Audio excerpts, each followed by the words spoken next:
chance के बन जामे हां बाबा यहाँ को मैं थायो तो उनसे सजर जो बकन भगा गोट की दी इन तो ना बताइए जैसे इधर मदरिया को थायो को पे इन ना बताइए आज ना बताइए आज चेक चलाएं हम तुम ले चिदा बाबे थायो अभी थायो हो चुके आप कुड़ी का बात थायो हम नल के हम चे कड़ा को थायो क्या ये टी तो रोका तो थायो रोगा रे हो जा रे कड़ा का नाम से ये गो रसिक ताले अतदा इको चिलिंग ताले उलिदा पर धरती जतु मुरादो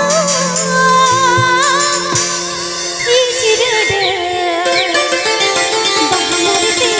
साजा दो